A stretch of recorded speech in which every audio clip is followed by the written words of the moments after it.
Good morning, world. Good day, world. Good evening, wherever you are. This is a momentous time in the United States, a tragic time. And anyone who's been paying attention to the last few days is heartbroken in one way or another, or angry in one way or another, or confused in one way or another. This ranges from my son to my sons who have different divergent views of what's happening, to everyone I've been interacting with electronically in other parts of the world. And right now is a time to take a breath. And we have some wonderful souls lined up to help you take a breath today. And it's not just singers and poets. Genevieve Gunther, who founded the organization End Climate Silence, will be with us in a bit. She's a wordsmith. She's like the ultimate wordsmith. She is writing a book right now about the words used around climate change. I think it's a fantastic thing to do. She has a PhD in like Renaissance literature, but she's become a really great voice in the climate realm. Reggie Harris will be here, who just swelled and broke my heart a week or two ago here with a couple of wonderful songs. And he'll be on Anna Larson from Texas and Claudia Gibson from Texas. Patrick Jones from right up the road here in Beacon, who was at a Solidarity March last night. And here today with us to begin. And I'm Andy Revkin from the Earth Institute at Columbia University. And this is Sustain What, which is an effort to explore through conversation and discourse and outreach and connectivity past this pandemic and into a world that has more inclusion, more resilience, more creativity applied to the problems that it's most needed in. And generally more hugging, more of a sense of cohesion and a broad landscape of hope and action. So we can do this. We can do this. And this morning we're going to do it with songs. We have David Ross, my good friend and compadre and Breakneck Ridge Review in Beacon as well. Karen Brooks in rural Massachusetts. And that's interesting. The LinkedIn thing is not working right now. That's too bad. Hold on, sorry. And Joseph Pupe, who's in Lusaka, Zambia, and who's been a presence here since early on. I was connected with Joseph very early by a colleague at Columbia University, Brighton Kaoma, who just got his master's degree in policy administration for environmental sustainability, and is working right now with the World Wildlife Fund. So we're surrounded by great souls. We're connecting across distance. We're using digital platforms, not just to tweet angrily, to share meaning and words and the rest. And you all there who are listening, post your suggestions. I see great comments coming in from Nidal Thakur. Good morning. Debajana Das and Joanne McGarry out of the Redwoods, who has a poem that she sent that we'll try to get on here soon. We're going to do on here a special session in a week or so that is connected with the Earth Ethics Center at the Union Theological Seminary in Columbia. They did an Earth Stanzas poetry, not a competition, a poetry sharing. And some people who did that are going to be on this program soon, which would be great. So let's see, Karen, let's start in rural Massachusetts, Karen, with, and give us a sense of what life is like on the farm these days. Oh, you have to unmute. Unmute yourself. Unmute. Okay. So it's very, very beautiful here. A little chilly this morning. The leaves are green, grass is green, sheep are doing well. But it's also very isolated because now I don't have help on the farm anymore because my hip is supposedly better. So I'm here by myself with my dog. So that's well, life. That means you're not by yourself. I'm not by myself, though. He got sprayed by a skunk last night, so he stayed outside. Oh, I hate that. And he's still outside. I have to somehow figure out how to give him a bath. Yeah, I can't quite lift him into the tub, so I'll have to figure that one out. But yeah, wow. It's beautiful, but very, I'm missing the people part. So I'm glad to see you guys. That's cool. Do you want a song now or you want me to wait? Well, let's go around. Yeah, let's say hello to everybody, and then we'll do some music. So Joseph in Lusaka, what's the feeling right now? How are you doing?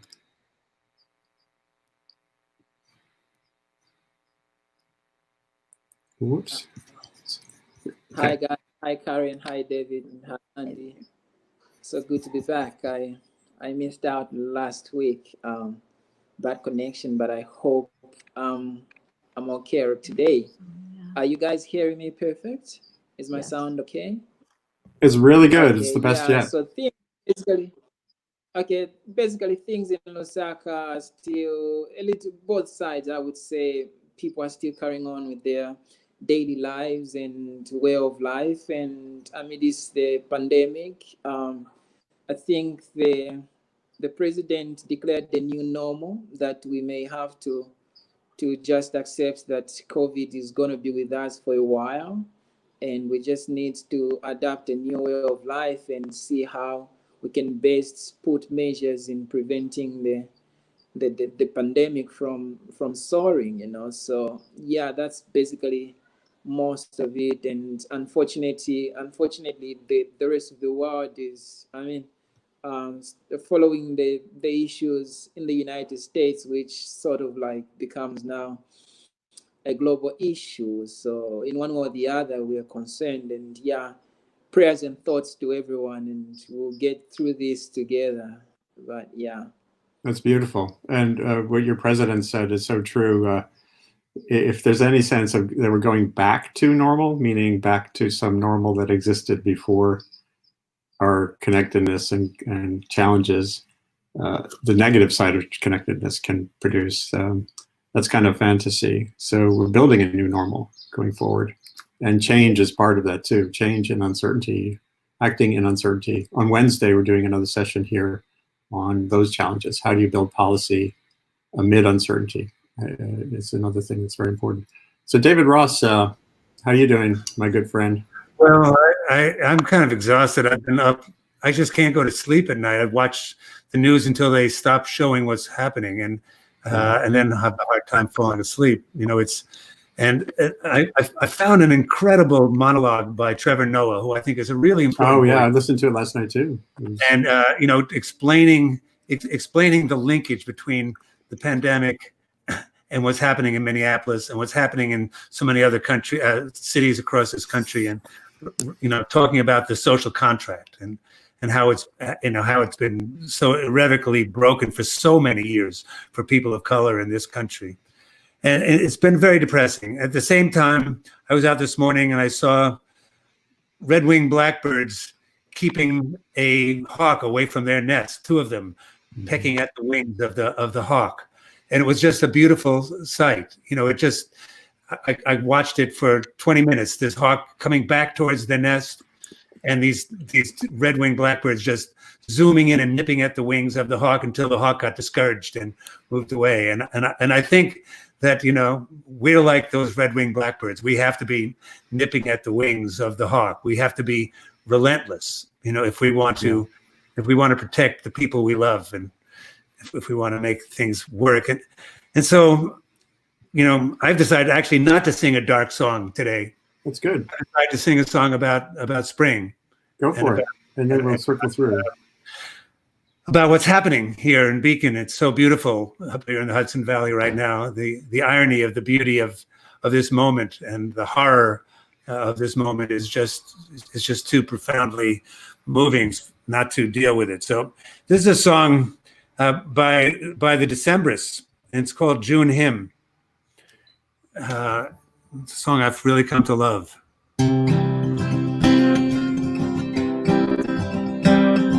Here's a hymn to welcome in the day,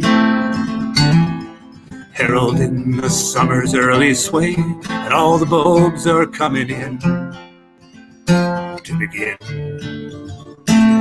The thrushes bleat in battle with the wrens disrupts my reverie again.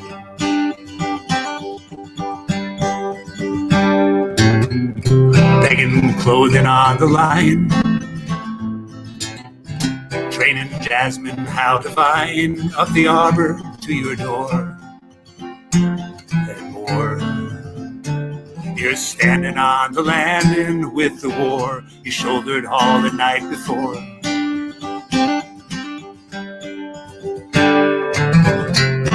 And once upon it, yellow bonnets garland all the lawn. You were waking, day was breaking, panoply of song. And summer comes to Springville Hill. The barony of ivy in the trees, standing out its empire by degrees, and all the branches burst to bloom in the bloom. Heaven sent these cardinal maroon to decorate our living room.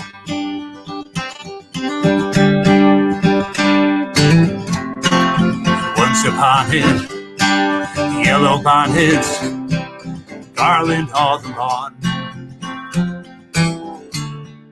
You were waking, day was breaking, panoply of song. And summer comes to Springville Hill.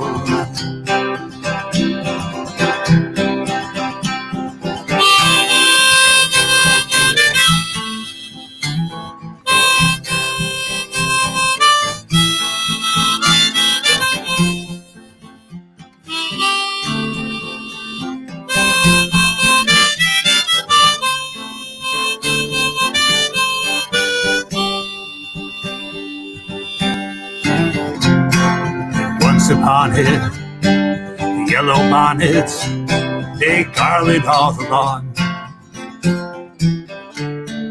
You were waking, the day was breaking to a panoply of song. And summer comes to Springville Hill.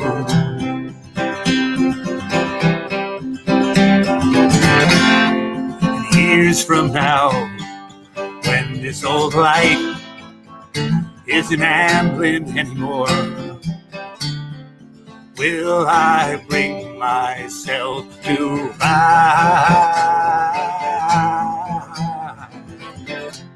I give my best to Springville Hill.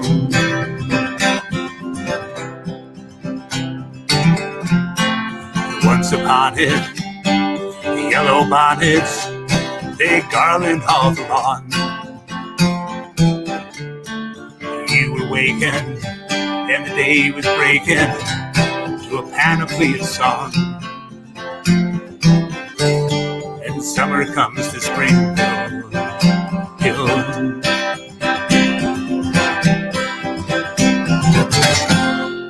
Once upon it, yellow bonnets, they garland all the lawn. You were waking, day was breaking to a panoply of song. And summer comes to Springville Hill.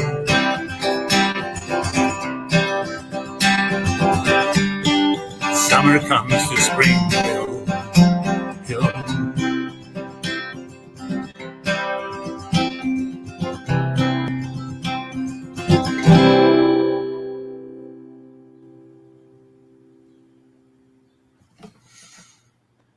That's a beautiful song, David. That was really nice. Thank you, Karen. I can't wait till we can all sing together. There's some really nice moments for harmony in that song, as you can imagine. Yeah. For sure. I'm just showing an image, by the way, on Twitter. Amid the Wow. oh, sorry. Hold on a second. I was just confused by something. Amid all the media tend to hyper focus on the negative and simplify things terribly. We all have this pattern right now that we feel it's us against them, whoever us and them are for you. And there was a string on Twitter yesterday that really struck me. And it was a series of pictures of areas where cooperation was the happening, where police were part of the protests, as you see here. And I want to be sure that people understand that we can have, if you have a way to pause, if you have a way to reflect on your own biases, even as you pursue an agenda of your own, there's ways to just say pause and think, what are we doing here? And these images were just so amazing, this one in particular. So, and again, that's what these songs and our connectedness today is about. Let me go back to the group here. Several people dropped out and had to come back in. Here's Joseph again, sorry. And I see the green room's getting crowded. I hope there's room in there, Vince and Andre Kodrescu and Patrick Jones. You'll all be coming on. Patrick, I think you're on at around noon, is that correct? You can nod your head. Joseph Lusaka, how are we doing? Can you share a song while the connectivity is good?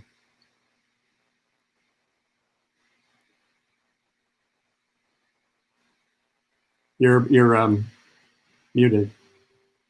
Whoop. You're muted. Oh, maybe for Karen, you look stuck too. Okay. The internet is not our friend this morning. I forgot to unmute myself. Okay. Can you try a song now while we have a connection? Okay, my it's bumping. Are you getting me? Try right now.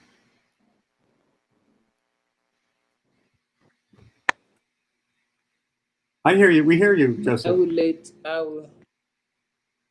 Okay, great. So maybe I could quickly jump on a song and see what. So this piece is called "Let Us Sing the Music of Love Around the World." Time during this time could be an appropriate song. So I basically enjoy it.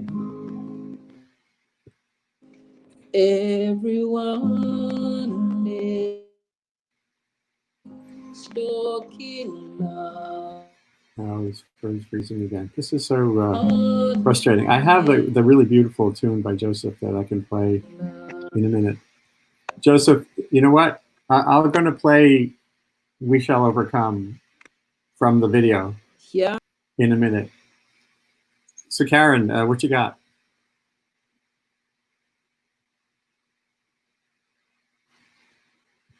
You might have the same problem with me because you guys have been buffering for the last few minutes. So I'll try the song that I love of Dylan's, which seems appropriate right now. And I guess we'll see if I can do it. Okay. A lot of people are online today, I think. Ring them bells, ye heathens, from the city that dreams. Ring them bells from the sanctuaries, cross the valleys and the streams. For they're deep and they're wide, and the world's on its side. And time is spinning backwards, and so is the bride.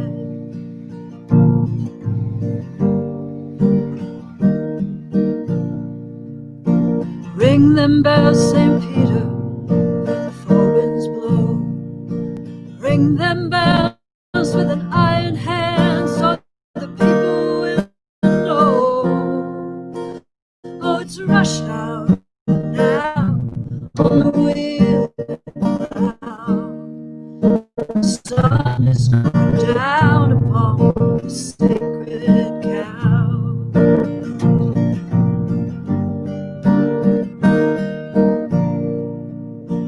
Ring them bells, sweet Martha, for the poor man's son.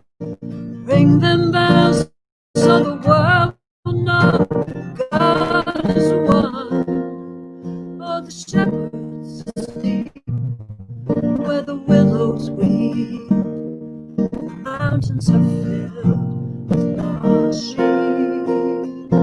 Ring them bells for the blind, the deaf. Ring them bells for all of us who are left.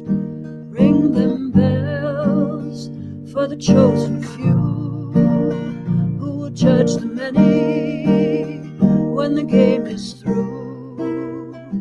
Ring them bells for the time that flies, for the child that cries when innocence dies. Ring them bells, St. Catherine, from the top of the room. Ring them bells from the fortress for the lilies that bloom. The line it is long, the fighting is strong, breaking down the distance between the right and the wrong. Wow. That's a good one. You know, there's so many I don't Dylan. know, did I cut out for most of it? The Dylan catalog is so big that there's yet another song I have not heard, at least not that I recall. That was beautiful. It was beautiful. There was a little bit of a lag. I'm going to play one from Joseph that we recorded with him. And let me see. I'm trying a new technology thing here on StreamYard, which I love, to see if it will work. Give me 1 second, everybody. So this is Chrome tab. Let's see what happens. This is like a test. Now, theoretically, you should hear this. So, David and Karen, if you hear what if you hear it, let me know.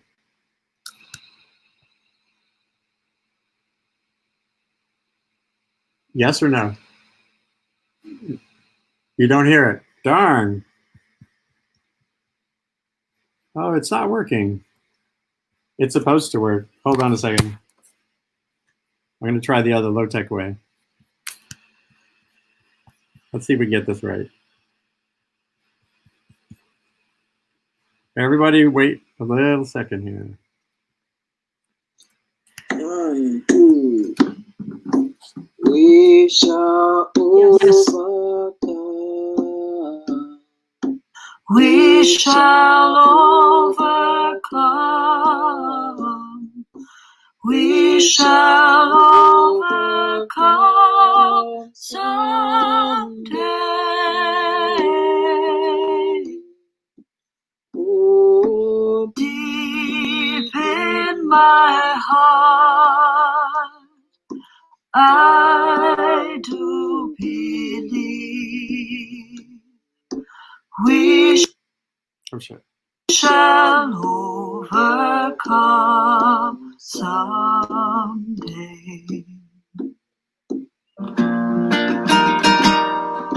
We'll walk hand in hand.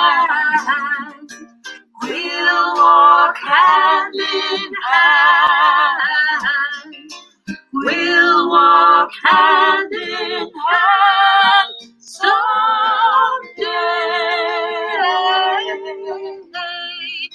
Oh, deep in my heart, I do believe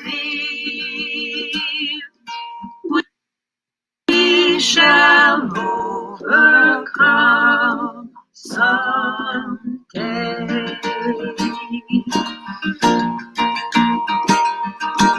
We are not afraid. We are not afraid. We are not afraid today.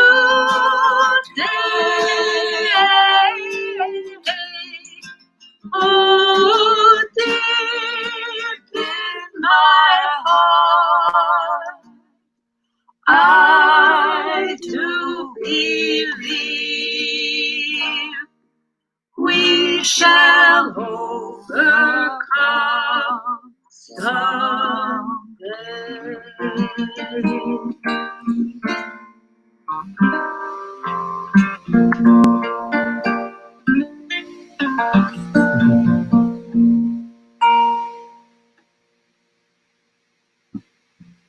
So the technology is a little fun.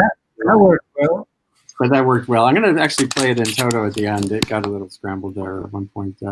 What beautiful voices connecting across space through the miracle of the internet. And there was Pete Seeger. I took that video of him, that picture of him in his house a while back. And so we have, whoops, there we go. We have a lot to overcome, biologically, sociologically, politically. The world's in a tough place right now, but this is not the first time humanity has been faced, and individual communities have been faced with these kinds of challenges. So going forward is everybody's responsibility. We have, let's see, Karen, can you sing a song? You sang a song, so you all sang a song, right? Yeah. We're keeping it a little tight here because we're going to run up. We have some really exciting special guests coming But at Joseph 11:30. is back, and he sounds good. Joseph Yeah, is back. Karen. Joseph, could you hear that? It really came out so well. And there's my sister Oh, saying, yeah, my sister's I- out there listening. Yeah. Yeah. So Joseph, But do you think it's clear now? well, you could give it a try. Let's try one more time. I can give it a try one more time. If not, then probably we're unlucky with the connection. Yeah, so once again, this is just a song titled Let's Sing the Music of Love and Let's Sing the Music of Peace all around the world. Everyone is talking love. Everyone, everywhere is sharing love. You and I are hopeful for tomorrow. Everyone, everywhere is talking love. Everyone, everywhere is sharing love. You and I are hopeful for tomorrow. Let us sing the music of love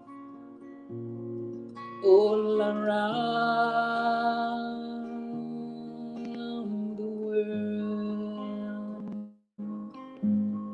Let us sing the music of peace all around the world.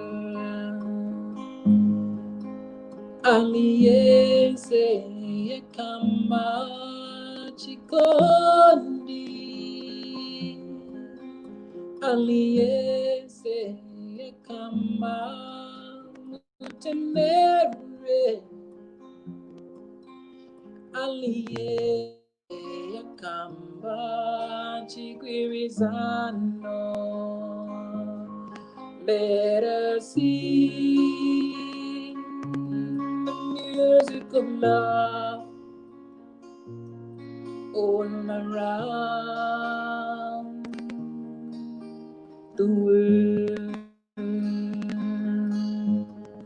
Let us sing the music of peace all around the world. Yeah, That was worked. beautiful. Hey. that was, Bravo. You got the that whole was the song, piece. too. For the Thank first you. time you ever got one fully through without it Yeah. breaking up. It's so great, Joseph, to hear it. The internet Wow. gods were, Glad it worked and glad you guys liked it. I hope and your voice is everybody just, during this time can. your voice is so magical too. The song is magic, the voice is magic. Having you part of this circle is magic. Really, I just can't say enough in thanks to having you here. So all of you can stay in the green room, and we'll probably have some opportunities for later to get you back on if you want. Or Karen, again, if there's anything outdoors there, you can share with us. That would be great too. And now we're going to move to Gainesville, Texas. And thanks so much, Amy. But you don't have to click out yet. I'm going to say, let's say hi from. So we're going from Lusaka, Zambia, to Gainesville, Texas. And I'm hoping folks are sharing. Anyone who's watching this, please, this is a good time to share the links that you have that you're watching with others. Just retweet if you're on Periscope and Twitter. Unfortunately, the connection to LinkedIn didn't work this morning, but I'll post this later on LinkedIn and on YouTube and Facebook, of course. Please share this with others. This is a special way to navigate the pandemic. You know, you do what you can do with policy, with active work at the food pantry, or with research in a lab on a vaccine, and then you connect and you sing and you hope, you pause and breathe. So Vince Bell, I've known since the 90s, an extraordinary songwriter who had been in my mental catalog for a long time, and then came through New York a couple times, and I actually got to back you up a little bit on mandolin at one of the folk clubs. And you have revived a career after extraordinary struggles with a brain injury. I've had brain injury, and I know what that means. Yours was extraordinary, and your comeback was extraordinary. Your album Phoenix is one of my favorite all-time albums, and I mean, list the Beatles, whatever. Phoenix is a masterpiece of music. And now you're doing this really cool work with Vince Paulus, who P-A-W-L-E-S-S, for those who don't know. Vince is a guitar builder, guitar maker, artist, and a really fine player as well. And you are you're together now in Gainesville, Texas, and it's great to have you, Vince, back on this show. Karen, so I'm going to let you come off the screen, and David, if you want to say a quick hello, that's great, and then we'll see you later. So, guys, I'm going to show some of the art, but can you just sort of say tell us a little bit about Gainesville first, and yeah, Vince, you live in Santa Fe, right? But so, what's the vibe in Gainesville, and how big a town is it, and just give us a little sense of what's going on there. It's a great vibe. It's a young one. It's new as the day. So this is a bunch of fun to be around this place and playing music all around the square. Great. So, and Vince Paulus, how did you guys first meet? Like, when was the first? Do you remember when you actually first met Vince Paulus? Through guitars. Yeah, it kind of makes sense. He makes my guitar. That's pretty cool. Yeah. And Around 2000, late 90s, I guess. Something. And if you could you play a song? Let's start with a song, and then I'm going to pull up the artwork, and we could talk a little bit about this project you have going, which I think is really cool. And by the way, someone, Karen Gertner Fritz says hi.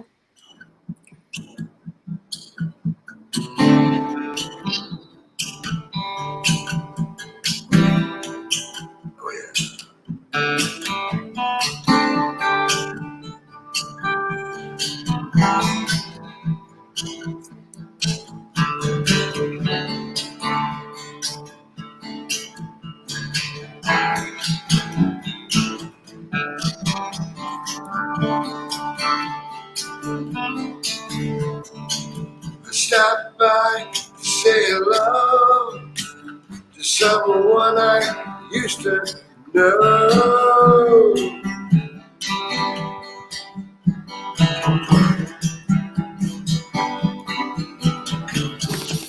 Didn't have the chance to call. I took the liberty to drop on by. Unannounced. So through some stranger's kitchen screen, the same old neighborhood.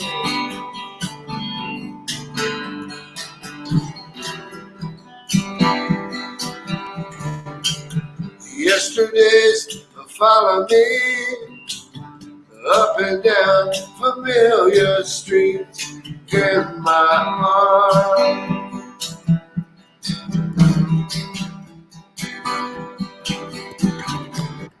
Big buildings scrape the sky, recalling you and I when I look at you now.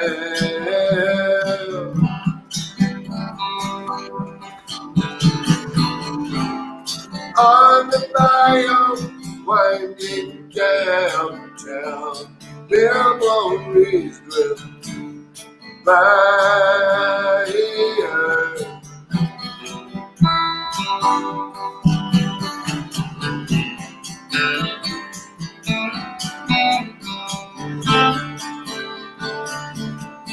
Oh yeah.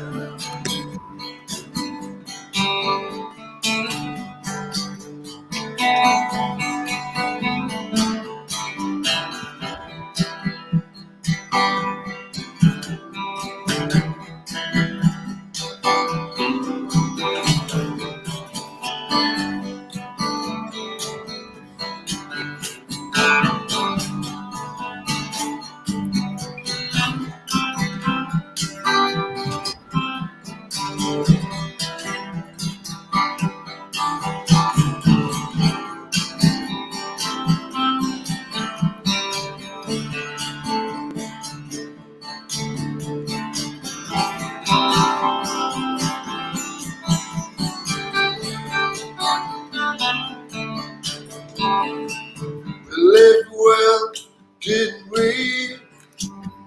By shaker royalty, progress mine. But we own this town. We called the shots, we made the rules. Spaghetti bars were our music school.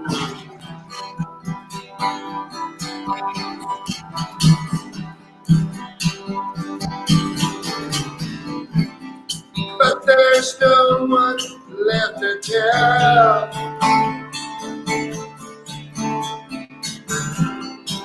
The faces have all changed from the bad old days.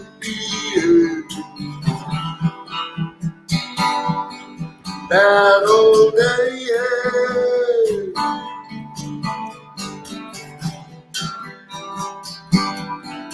Bad old days.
Man, beautiful. Sounded great, and those guitars are spectacular.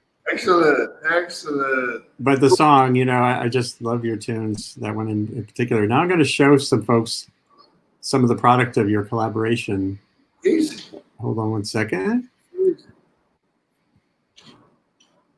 Yeah, so here, so I guess let's start with Vince Paulus. Like, how long have you been? Were you a painter before you were a guitar maker, for example, or like did you come out of the arts? No, I went to class in high school. It was an art class, but I painted probably with oils when I was 9 or 10 and started painting then. And then, there were times when I didn't paint and then I'd come back and I was like a different painter. So I think all those breaks kind of helped me develop into different things. And recently, back then when I would try acrylics, the colors weren't as vibrant as they are now. Now I'm kind of rediscovering acrylics, the colors there. So that and water, which is it's not as toxic. Yeah. So, and Vince Bell. So when was the first day that a painting and a little bit of poetry came out at the same time? Like which came first, the chicken or the egg? But I guess it was at your house a couple of years ago. Yeah. Yeah, and they, you know, and Sarah at the time, they always kind of liked my paintings, and I would bring them paintings, and then.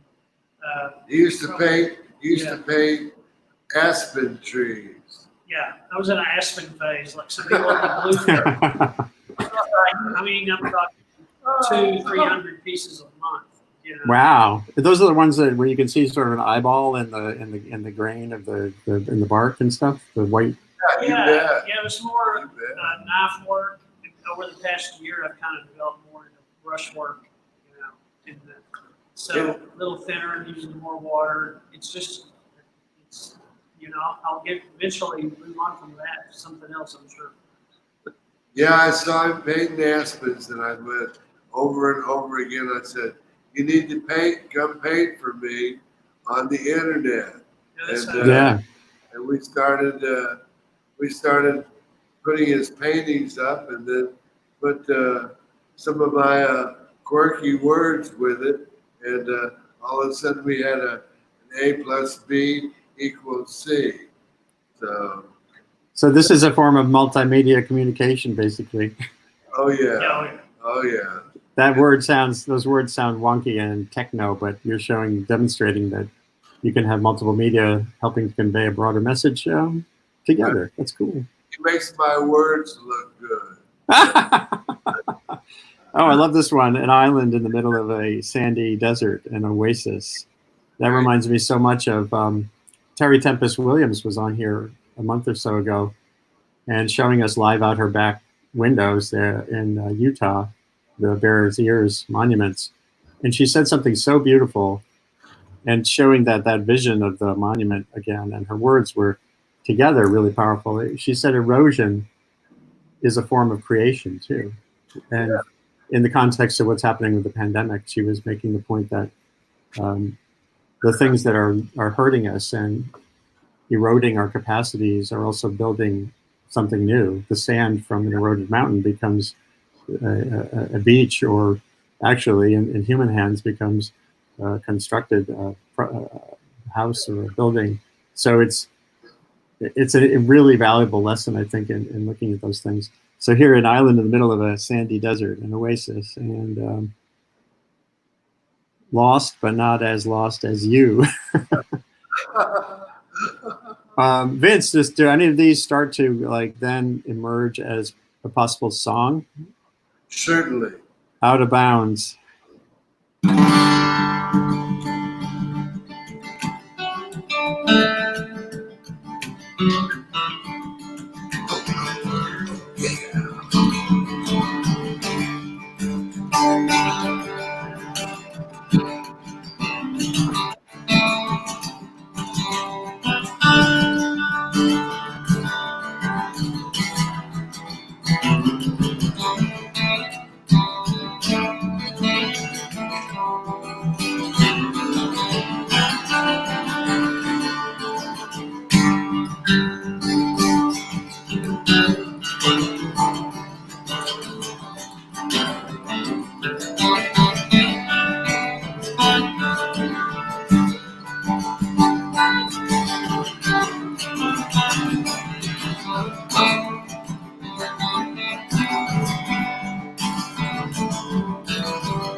On the train, almost December, steel wheels, round and round, round, a twister, and her big sister, Chicago, Sierra Bay, the girl who never saw a mountain.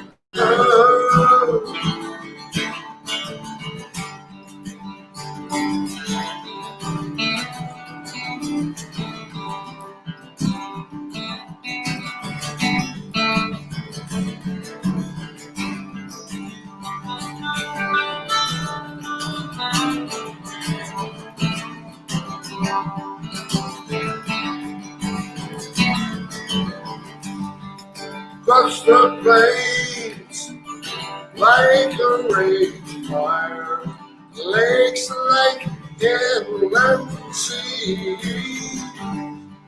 freezing fields of powder, full moon flying through the tree. The girl who never saw the mountain. Oh, oh,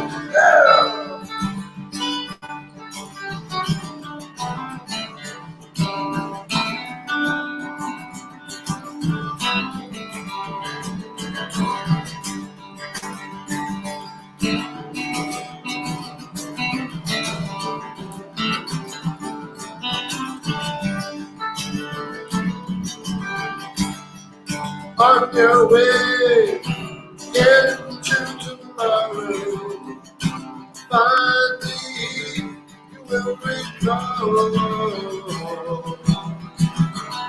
the girl who never saw the mountain.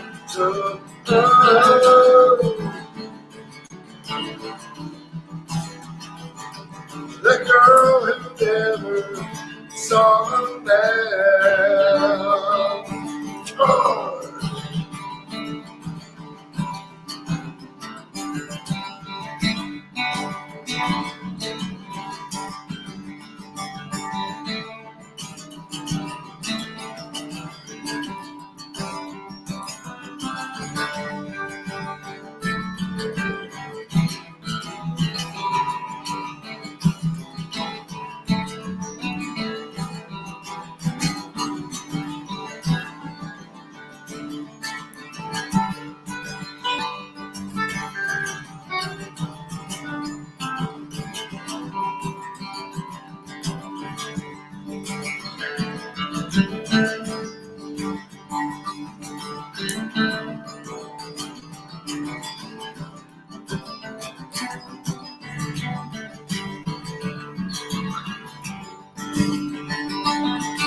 Beautiful. Woo! Geez, One of my all-time favorites from that album. Cool. Very And cool. boy, is it a bummer not to be able to jam with you doing the mandolin on that, because it's gonna- just such a great frickin' song. Sorry. Yeah. We're gonna get there. Yeah, I'm going to show a couple more of your images here too. Hold on, we can go through another tune or so. Hold on, let me see. Bring that back up. So again, this is Vince Bell and Vince Paulus There you go. together in Gainesville, Texas. And here's some more of the images. Vince Paulus, who's also the guitar maker, a masterful guitar maker, is an artist, and they collaborate with these spoken illustrations. If you're standing in the only square foot of rain, you're in New Mexico. Oh, I see that little downburst in the background. Man, I love downbursts. The book I wrote with Lisa McKaylee, my wife, on weather and climate history, has the science of those microbursts that happen, particularly in that part of the world. There's an amazing image in the book of one that happened over Phoenix, actually. It looks like an atom bomb going off. It's like, but I love what you say here. If you're in the only square foot of rain, you're in New Mexico. Yeah, what damage one little brushstroke can do. That's so cool. And by the way, I noticed that Reggie Harris is now in the green room getting ready, rehearsing. Patrick Jones here in Beacon is there too. He was at a solidarity march in Beacon last night. Community with a mix of poverty and prosperity, a mix of races and people who commute into the city who are stuck now with trying to reinvent themselves, and people who are stuck trying to work in the region too. So Beacon's an important microcosm of our American experiment. Andrei Codrescu, who's the poet, laureate of such disruption. I think one of them is with us, and he'll be on soon as well. So let's hear another tune, and I'll click through some of more of these. What else comes to mind, you guys? I'm going to do Poetry Texas. Oh, yes. Yeah.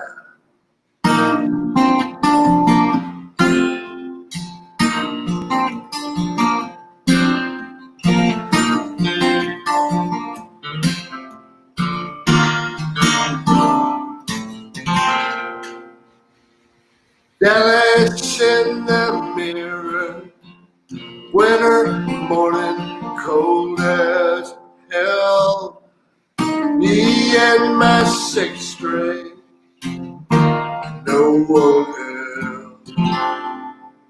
Collar to the wind, future in the breeze. Hardly seems that far away, you know what I mean.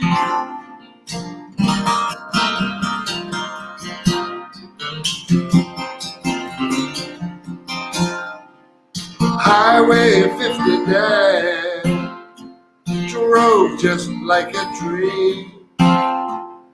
Asphalt tops, yellow lines still call me.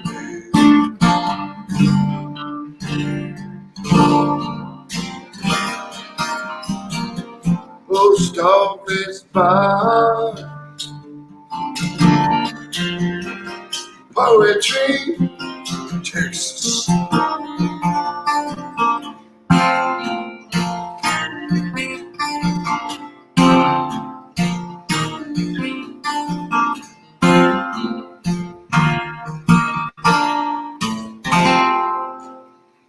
Wandering and working, living off the cuff. Some things never change, I can't get enough.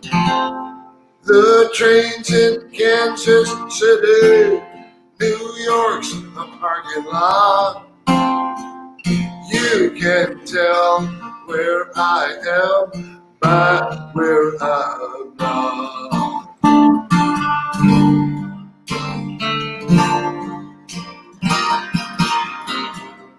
Post office box, Poetry Texas.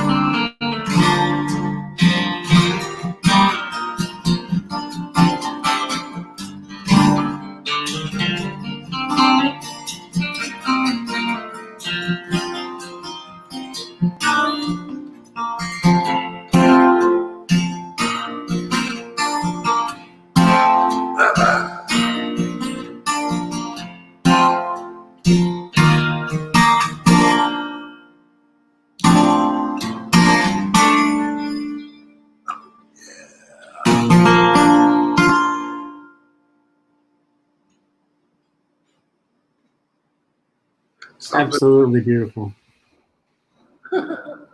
One of my favorites. I guess that means that they're all my favorites. I could just keep saying that over and over again. You're a gentleman, Andy. So, and I am convinced, by the way, I'll say it on air here for whoever needs to know, that this is a natural book, you know? Yeah, Books, there's never been more of a value for books than right now. I got you. So whether it's Mango Publishing or there's lots of houses that can do these nice, slim, beautiful books that are collections of words and images. And if I can help you, let me try to figure that out. I just think it's a great idea. And what you're doing now is a gift to everybody too. So, and Vince, what do you have another recording in the works? You had been doing so many interesting things the last couple of years. The last time you came through New York City, Vince Bell, you had an album called Oho at Wall Street and Broadway, and an abandoned bank we turned into a recording studio. And we recorded for 4 8-hour days in a row. Nobody got told a note to play the entire time. I didn't Yeah. even bring a guitar to the session. I came to read my poems and work, and everybody else just played their hearts out, from Pedro Cortez on flamenco guitar to David Mansfield on Rolling Thunder guitar. So Right, I like that Rolling Thunder guitar. yeah, it was quite an occasion. You know, lasting, like I said, about 3 or 4 days worth of excellent music uh, and That's great. a lot of lie telling by me. So it was definitely I turned the corner on my presentation these days from being flat out Americana to embracing some out there lyrics and perspectives. And Bob Neward, Patrick Deravaz, and Dave Soldier helped me pull it off with all these great players, from Robert Dick to Yeah, Leon from Paris. great.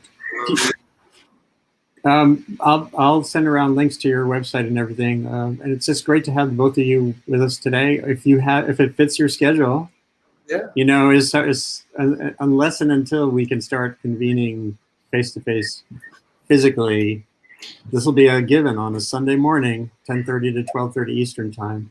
we sure like your show. And what I love is the interactions. You know, it'd be great, even better, when we have enough bandwidth that we can harmonize with Joseph Poupe over in Lusaka, and you in Gainesville. Then we're really cooking. We have some work to do to build the internet and make it an open access platform always for everybody. So thank you both, Vince, and your supporting crew there, and have a good day, and come on back, okay? Yeah, remember now, we're V squared. These two. I like it. He makes them, I play them. Well, he plays it pretty damn well too. There's some great licks. You taught me everything. He plays very Oh, well. I don't know about that. I love what I was seeing, Vince Paulus. I'd love to jam with you sometime. Be So sure. I'm going to bring on right now, I'm going to introduce you guys to Reggie Harris, who is in the Just Come On. Easy. Good seeing you. And Reggie, you want to say hi to Gainesville, Texas, and the rest of the world? Just had to unmute myself. Yeah? Good morning, Gainesville, Texas. Good morning. Good morning, rest of world.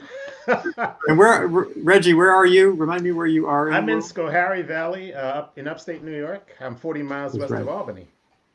That's right. So up here in All right. Yeah, so. So Vince, V2, Waywards, adios, okay, but not goodbye, right? We'll see you back in. Not goodbye. You'll see V squared. You keep your All right. Hey Reggie, what a Hey. tough, what a moment we are in, huh? You know, it's amazing. I'm living here in the middle of nowhere, and so I'm tuning in every morning. I wake up and the breezes are blowing, and the trees and the deer, and I look around the country, and I see Philadelphia, my hometown, erupted into an explosion yesterday, and of course in Louisville and Atlanta, and I mean, of course Minnesota. It's an amazing time. It's hard to Yeah. put words on it. So I was hoping you might introduce a song here that would just cut through some of the dark stuff and bring us toward the light. They're all there, it's dark and light at the same time, like what Yeah. Terry Tempest Williams was saying about erosion being a form of construction. Erosion is a form of building as well. So what song comes to mind?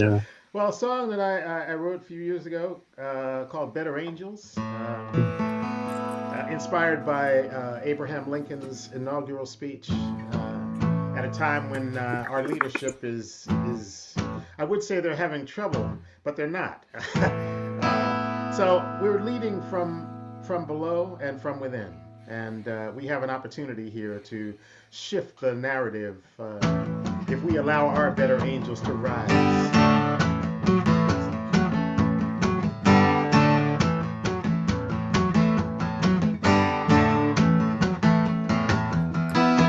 Here we stand in the middle of a great divide. It's time to deliver, but we're taking sides. And those who might lead us have too much to hide, so the world is on fire again. There was a man who once told us of a way we could be in a time of great sorrow when hatred ran free. If our better angels could guide us, and he know what good might be done. If we would stand up, we'll get through the night. We'll find some answers, we'll make it right. Justice will flow down, freedom will ring. Think of the good it will bring when we let our angels sing. Oh, angels sing.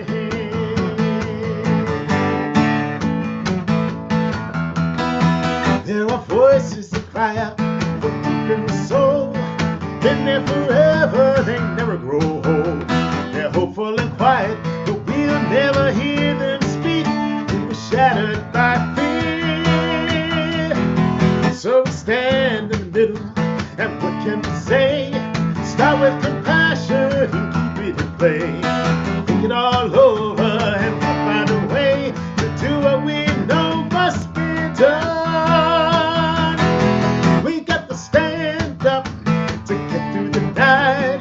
We'll find some answers, we'll make it right. But justice will flow down, freedom will ring.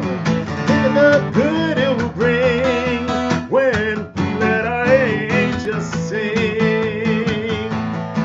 Now we can spend our time just fussing about the politics.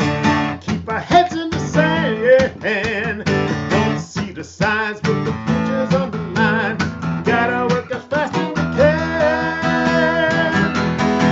We got to stand up to get through the night. We'll find some answers, we'll make it right. Oh, justice will flow down, freedom will ring. Think of the good it will bring. If we would stand up to get through the night, we'll find some answers, we'll make it right. Justice will flow down, freedom will ring. Think of the good it will bring when we let our angels sing. Oh, oh, oh, oh, we got to stand up. Hey, hey, we got to stand up. Hey, hey, we got to stand up and let our angels sing.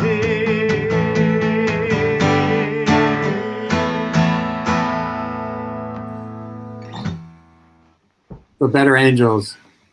Yeah, start with compassion. That is one of the hardest things. We all go charging in, whether it's in a debate or a conversation or to interpretations of a picture we just saw.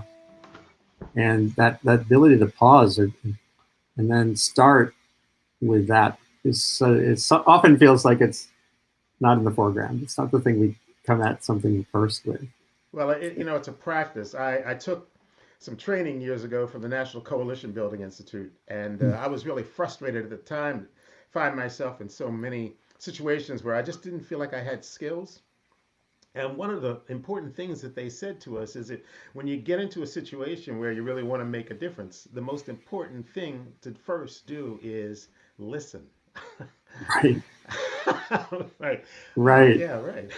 And then the other thing I learned from someone who does that is when we think we're having a conversation, most of the time we're just waiting to make our point.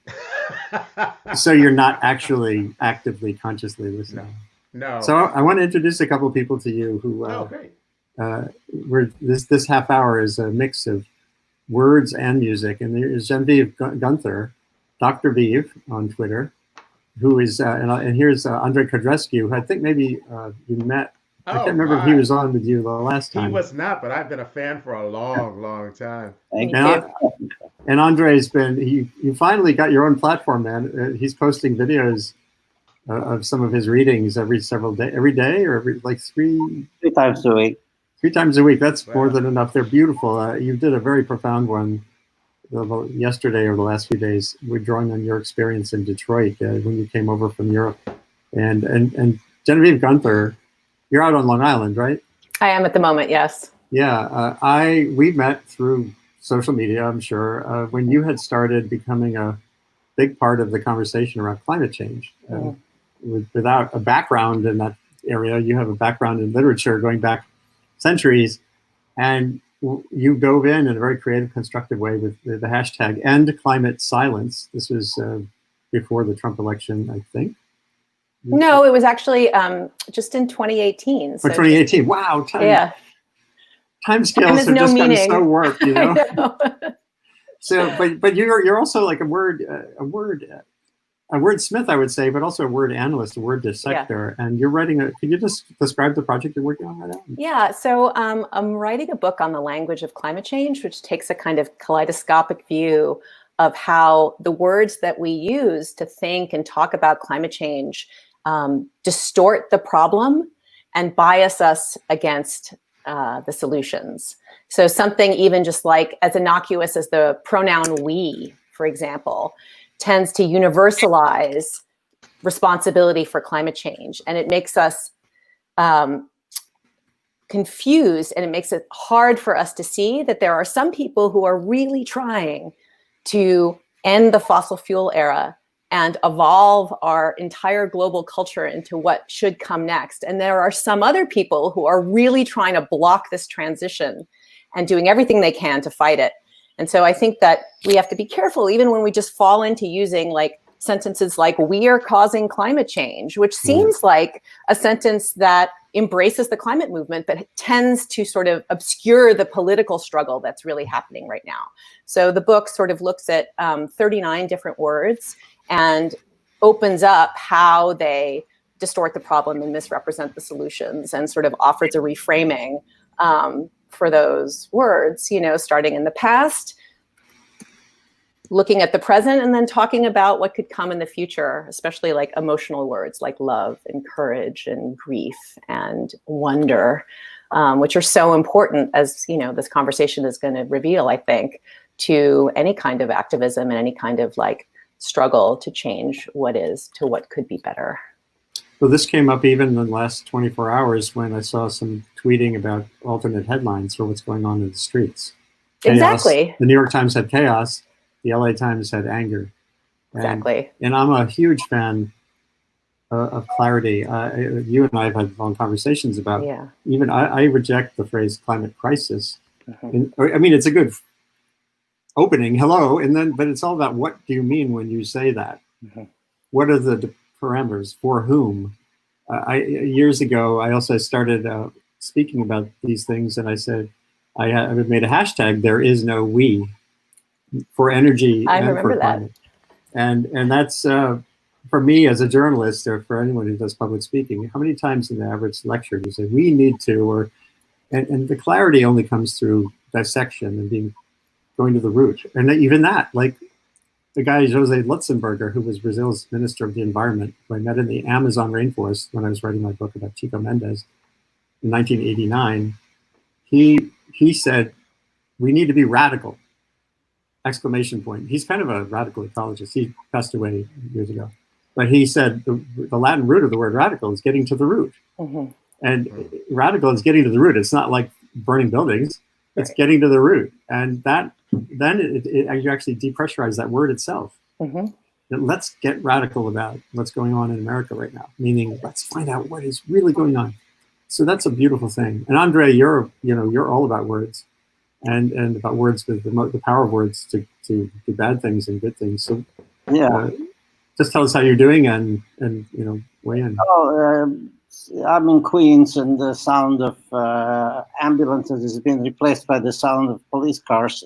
So it's a different soundtrack, but we may be doing something wrong if we haven't yet been arrested. So I was in Detroit in 1967, and I woke up the other day and I saw 1967 on TV. And I was driving with some people on John Lodge Expressway in Detroit, and Jose Feliciano came on singing, "Come on, baby, light my fire." And a few moments after that, Detroit was in flames, and riots get attention, and the issues are the same. This feels familiar to me, and I wrote a poem the week before that, of course, was leading into this from the pandemic into the pandemic with fire, So, Can you offer a taste of that? yeah, it's called the Smithsonian Institute asked American people to give them or send them objects that were significant of the COVID era somehow, and I chose Melania's jacket. Mm-hmm. Yes. Melania's jacket for the Smithsonian. Yes. The question is always was, but more acutely now, are you relevant to yourself? Are you relevant to others? Are they the same thing? Fellow creatures, do you really care? I don't really care, do you? Melania's jacket is our times objet. Does she care? Does she not care about you? Does she care about her husband, who must have asked her if she cared about him? Does she care about other women? Does she care about children, hers or yours? Does she care about you? No, she does not care. Do you? It is a straightforward question. Do you care? The jacket did not ask if you should. It asked if you do. The answer, in truth, is no. Some of us care for some and hate others. It all evens out in the end. You don't care. Compassion pays taxes for the wages of sin. I pay the tax. I care enough to pray for my kin. In the litany of names and faces that I share, I often thought to include myself. I must not care. I also remember the Op in 1967 singing, "It's 1966 and I don't care." Well, it's been a long time since then, and we're back. Wow. So Reggie, what other songs come to mind? There's so many songs that come to mind in situations like this, both the coronavirus and the virus of hate and dislocation and racism. Well, it's been a rather fertile time for me. Obviously, when you get quiet and you have time on your hands as an artist, something usually rises up. So I thought I'd share this song. It's a couple weeks old, and I'm not even sure I can remember all the words, but they'll come out. So just talking about what's ahead of us. We got a hard fight coming. It's called "Let's Meet Up Early in the Morning."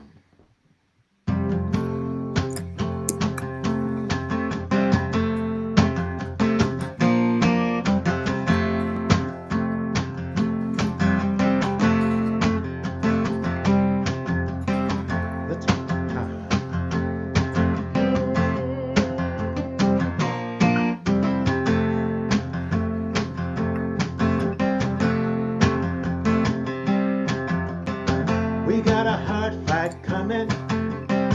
It won't be easy. I wanna open your eyes. We got a hard fight coming. Let's meet up early in the morning. We got a hard fight coming. This is a warning. Don't try to act surprised. We got a hard fight coming. Let's meet up early in the morning. There will be pain. There might be rain. I heard some thunder, so there ain't no doubt. There will be words spoken in terms that will hurt your feelings.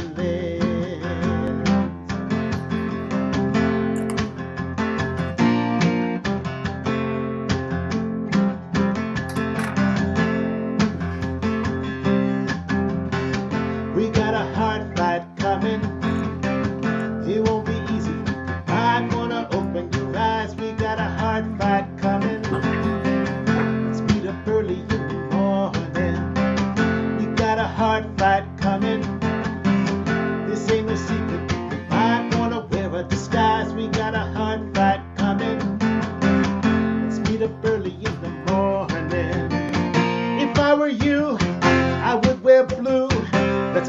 colors to your minimum. Try not to shout. When things get rough, we might try, by 'em. I wanna open your eyes, we got a hard fight coming. Speed up early in the morning. Nothing is what it seems.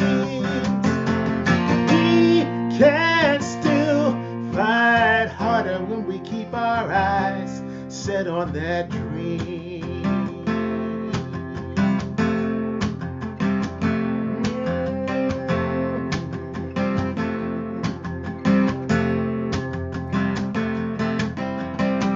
We got a hard fight coming. It won't be easy. I wanna open your eyes. We got a hard fight coming. Speed up early in the morning. We got a hard fight coming. This is a warning. Don't try to act surprised. We got a hard fight coming. Let's meet up early in the morning. Let's meet up early in the morning. Let's meet up early in the morning. Let's meet up early in the morning.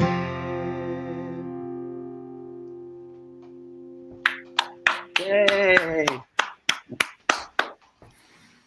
Wow. Beautiful. So Genevieve, what else comes to mind? Is it Genevieve, or how do you pronounce your name? It's the American way, Genevieve. Genevieve, okay. Although my dad sometimes called me Genevieve when he wanted to be really fancy, but it's just Genevieve. That just reminded me when we were talking electronically the other day about Pete Seeger's song about words. English is crazy. I know it is. God, it's such a brilliant punster song. I love that song so much. Did you have a reading or another thought you could bring to mind here? I do, actually. It strikes me, so there's this concept from literary criticism, which is kind of old. T.S. Eliot came up with it in the early 20th century, but it's called the objective correlative. And it's about how images in art can sort of objectify these feelings that we all have, or these historical moments, and really capture them for sort of future generations to understand and know, or even to help the people who are alive today to really understand what they're feeling and what they're living through. And it strikes me that the Melania jacket is really the objective correlative for so much of what's happening in our politics. And I love that you've constructed this whole poem around it, because I think it's really one of the functions of art, of course, is to help us understand what we're living through and objectify and defamiliarize social structures and forms of power that are oppressive, but that we can't necessarily articulate and fight against without seeing it in art. But on the other hand, the other function of art, right, is to rejuvenate our spirits, right, and bring us joy. And so, Reggie, your song really did that for me. And I actually have a quote here from William Wordsworth, who was, of course, a poet in the 18th century and who wrote a lot of nature poetry. And a lot of his assumptions about how easy it was for white men to sort of commune with nature are highly problematic. But he did have some really great things to say about art. And one of them can be so easily connected to the song that you just played for us. And it's this, that pleasure in art, in poetry, but really in all art, is an acknowledgement of the beauty of the universe. And it's an acknowledgement, the more sincere, because it's not formal, but indirect. It is a task to produce this beauty, light and easy to him who looks at the world in the spirit of love. And I feel like your song about our better angels is kind of conjuring those angels into being by being sung in the spirit of love. So I just think that it's so interesting, even on this Zoom call where you have different quadrants of people, how two different functions of art have really come together to address what we're living through in this moment and really help us fight injustice and live on to fight another day. What's that phrase again? The objective correlative? Yeah. It's a cool idea. I really quite like it. You know, because it's true. Art can objectify what's invisible. It's sort of like faith in a way. It makes what's invisible visible to us. Powerful. This is a great time for art, Andy, because there's things that journalism can't really do. Poetry and music does, and Exactly. it does so quickly, and it telegraphs the soul along with the historic moment. That's right. And it's at the heart of politics, too, even as it transcends its particular historical moment. Art is always at the heart of politics because it shows the contradictions of our political times, but it also fuels us and sustains us. Sustain what? Sustain us with this kind of, community we can build, and also these like sensations of pleasure and hope and beauty that are so hard to come by right now, while so many people are suffering and dying and being killed outright in front of our eyes. But I think, I shamefully can't remember who said this, but someone said that joy itself can be a form of resistance in these moments. Yeah. Oh, yeah. Yeah, it is of resistance. And I think in terms of how the spirituals translate it. Yes. And, yes. they just bring you from that point of devastation and despair to a real, action energy that yes calls you forward. Yes. Yeah. Power. Andy, I think you're muted. Yeah, I am muted. There we go. This came up in a discussion of the White House press corps and Donald Trump, who are locked in this call and response kind of thing. Trump says something ridiculous, whether it's just non-factual or just simply ridiculous. And the media then immediately do the fact-checking simulcast screens of, no, that's wrong. And I was having a conversation on the show with Jay Rosen at NYU, who studies the media and how he says we're in a civic emergency and we can't have that simple relationship with the president anymore. There's other ways to do it. Right. He talks, Google for truth sandwich and Jay Rosen, and you'll find out more about what you can do. But he was saying, if someone said, well, think about at the UN when Trump addressed the General Assembly and there was laughter. Just think about how laughter was sort of disarming and weird. And they said, what if the press corps just laughed? I mean, think of the White House press room, and you're just like, I don't know. I don't know what the answer. I don't know whether that's right or wrong, but it's just it gets at that question of you're just normal. If you just stick in these standard relationships. He says this, I say that. You're right, I'm wrong. Then we're just going to go around in that call and response kind of circle and not really change things. So hopefully. And I love this conversation. I would love to do a whole hour of this. We could just come back and do this for a long period. But I want to get in a little more music and a little more poetry too. So maybe Reggie, if you have another short tune that comes to mind, that'd be wonderful. And then our next round is going to be great. We have two more Texans, Claudia Gibson, Anna Larson, and Patrick Jones, who is having some internet trouble, I think, but he'll hopefully be here too. Oh, and actually, Nidhi Thakur, who's been in the comment stream, I think she's going to be trying to get on here too. She's a Keene College, New Jersey University economist who's also a poet. And if we can't get you on, Nidhi, we'll get you on next week. Hopefully there isn't a technical problem there. So let's go. Sorry, Reggie, I didn't mean to. No. We're fluid here, right? Yeah, we are. That's for sure. Everything's fluid. Well, this jumped out of me 2 weeks ago. We will not rest till the storm is over. We will not lay this burden down.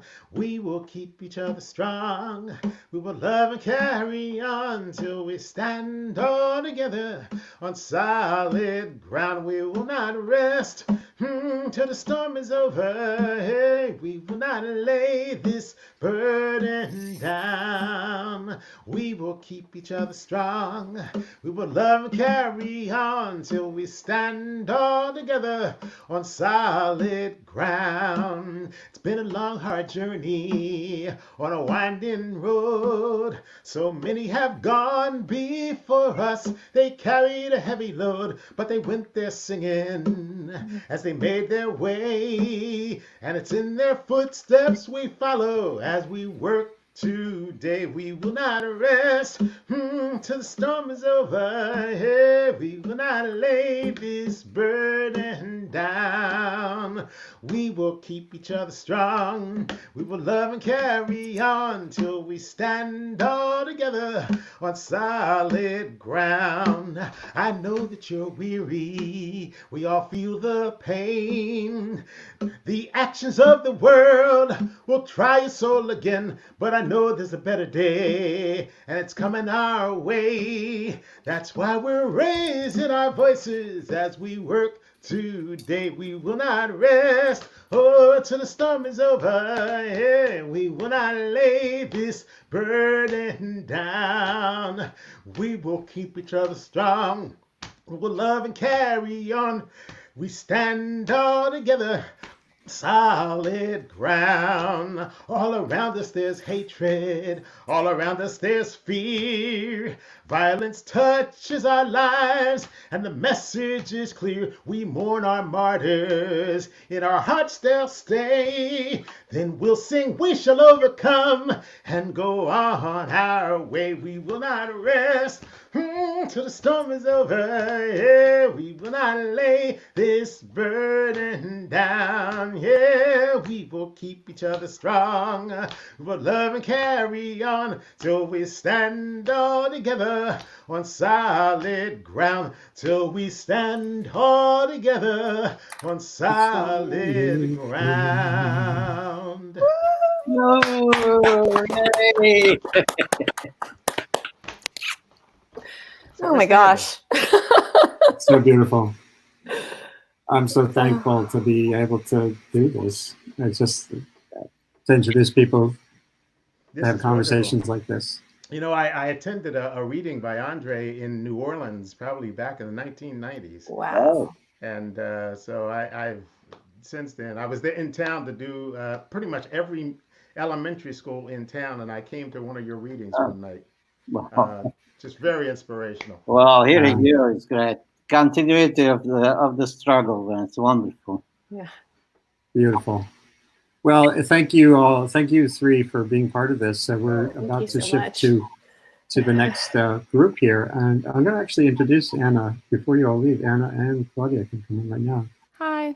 Hi. Hey, Hello. good to see you. Hi. Hey. We're constrained to having no more than 6 video windows open at any one time. But Put somebody in my window. Thank you. This is wonderful. This was so, oh God, it was just balm for my soul. Thank you so much. fantastic. And Andre can be found now. Just Google for, is it your name, Andre? What's the website? Or yeah, it's on YouTube. It's called Diary of the Plague, and it's on Kodreski.com or YouTube, or it's what else is there? I don't know. Periscope. yeah. And these sessions, of course, have become immediately archived as videos that anyone can share. The one on LinkedIn today did not work for some reason, but it's on YouTube, Facebook, Periscope. Periscope is the Twitter-owned video platform. And so everything we did today lives on. I was so thrilled at the beginning. We got Joseph Pupe from Lusaka, Zambia. We've had so many issues with him, and he sang us a new song, and it came through just perfectly. So it's like, hooray! The more, the better. So now we're going to move to Texas. Thank you so much, Genevieve. Bye, thank you so much. And we're going to do more, okay? You know, with each of you, as you can. We'll have you on more for all of this. Okay? Sounds great. Great to be with you all. So great to meet you all. Bye. Bye. And Reggie, stay well up there, and you know, just great. Take care. Hey, be well. Love you. So, Hi. Then there were three. yeah, well, no, and Patrick Jones has been trying to get on. He's had some technical issues, so he may still pop in here too. There's always technical issues. I don't know. I know. It's a never-ending. He's coming on now, so let's see. Patrick, before you disappear again, I'm going to try to. Can you hear us? Yes. Oh, can you hear me? Yeah, I could hear you all this. I mean, you look good all that time. Okay, cool. Wow. So Patrick's That's in Beacon, New York, right up the river here, a few miles from where I live, and a wonderful guitar player and songwriter, and soul, generally a soul. Anna Larson, Anna, where are you? You're in Austin, right? I'm in Austin. I'm in South Austin, if you want to get real specific. Get granular. That's good. Yeah. Cool part of town. Well, you know, the So does that part mean of across town the that I could river, afford. like south of the river there? South of the river. Yeah. I mean, like quite a bit south of the river. This is the part of town that we could afford to buy a house in years ago when we bought a house. Not anymore. Not something anymore. Something like a century ago, but only 2 months ago in COVID time, I was going to come to South by Southwest to run a panel on how do we facilitate community connectedness. So communities working on wildfire, on better schools can share their success better. And it was so frustrating for that to get pulled. You know, and what's funny is that that at the time that seemed like the South by Southwest, all that seemed like the biggest thing that was going to happen, right? I just it seems like another day and age when the cancellation of that 2 months, 2 months ago, right? But it was just a different lifetime. And a huge economic hit for the city too. Yeah. So the hits keep coming, and all of us, coming, all of us, but So Anna, what do you have in mind as a song to share today? Well, as I play a minor chord, I wanted to play. I don't know. I mean, I feel like probably a lot of us have felt some heaviness the past several days for sure. And I wanted to play a song of mine that I usually play it on. I wrote it on guitar. I usually play it on guitar, but I wanted to play it on piano today. So we'll see if I can translate it well. It's a song that I wrote 2, maybe 3 years ago in response to the plague of gun violence in our country. And I've really struggled with, during this past couple of months, is it pertinent? Is it relevant? And so I started playing it again the past few days. And I feel like that the words of the song are still pertinent to the current crisis that we're in right now. So it's a song called Acting Alone.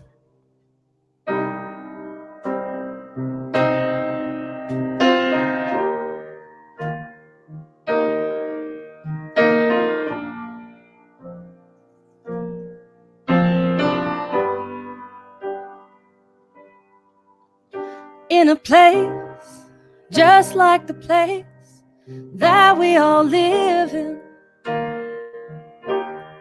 and on a day so ordinary, and a line was drawn. Now it's before and after. There's a list of names I read on the radio.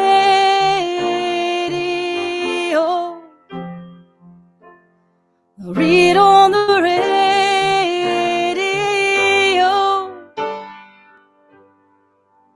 Oh, what a shame there was no way to see this was coming. I guess there's nothing to do but to bow my head the day after.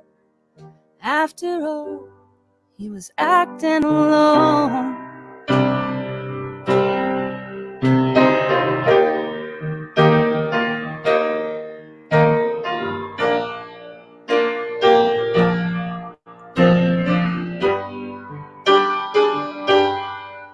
There's a face we use when we need to look in the mirror. There's a voice we use when we need to tell lies. When a hand a home, when we're shrouded by darkness. Where's the light ahead? 'Cause we've lost our way. We've lost our way.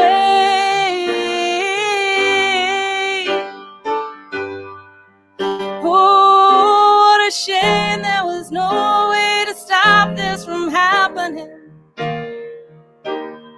I Guess there's nothing to do but to try to stay out of harm's way. And I know it's not my fault, never laid my hand on a trigger. After all, he was acting alone. And after all, he was acting alone. After all, he was acting alone.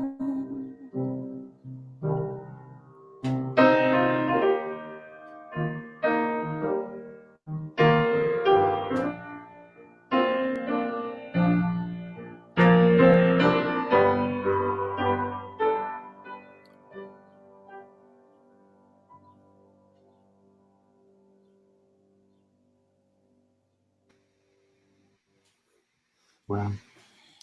Powerful. Nothing happens alone anymore. Nope. You know, All those contexts and connections, and you know, we all have a part. We all have, you know, a duty, a responsibility to each other. And it, you know, sometimes it's hard to know what your role is and when is the time to speak up and when is the time to listen. But I feel really strongly that, you know, we all have work to do in a so many arenas. And I just want people to all be here to do that work, whatever it is that we're called to do.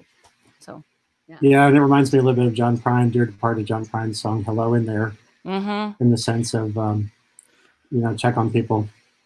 You know, it's interesting this morning. So the first thing when I got up this morning, I looked in my email, and a really good friend of mine who I haven't spoken with probably definitely since the whole pandemic situation. I haven't spoken with him since then. And there was an email in my inbox, and the title of it was "Hello in there."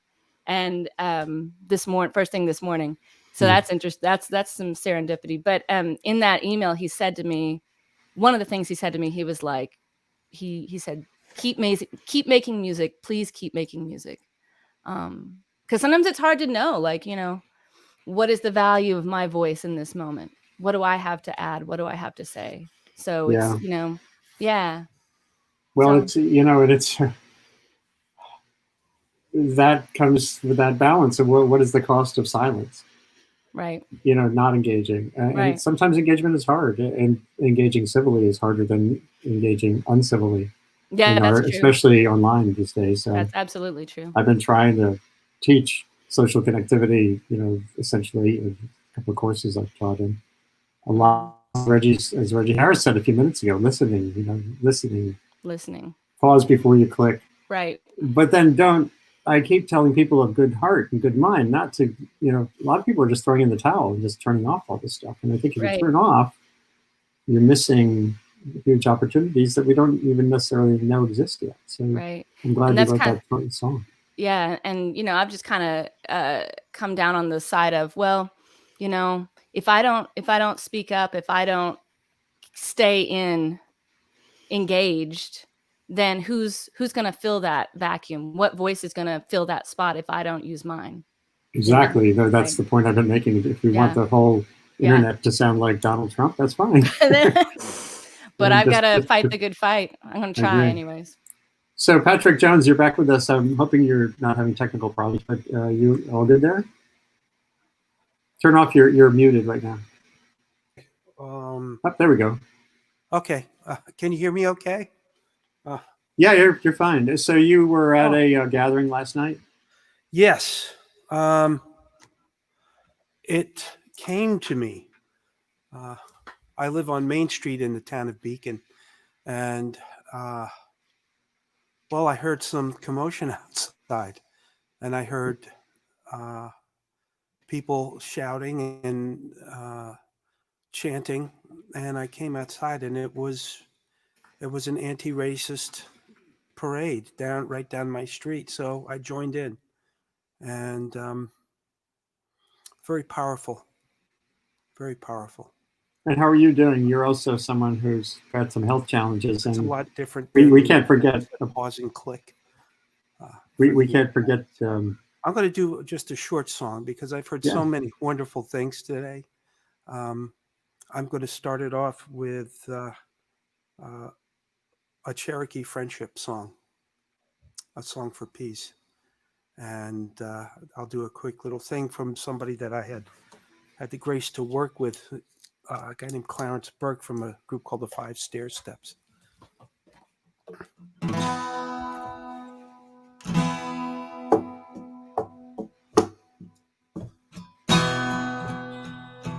Well, hey, hey, hey, oh, hey, hi, yo, hey, hi, yo, hey, hi, yo, hey, hi, we, hi, hey, yo, we, hi, hey, yo, yo, hey, hi, oh, hey, hi, oh, hey, hi, yo. Yo, hey, hi, yo, hey, hi, yo, hey, hi, yo, hey, hi, yo, hey, hi, yo, hey, hi, yo, yo, hey, hi, oh, hey, hi, oh, hey, hi, yo.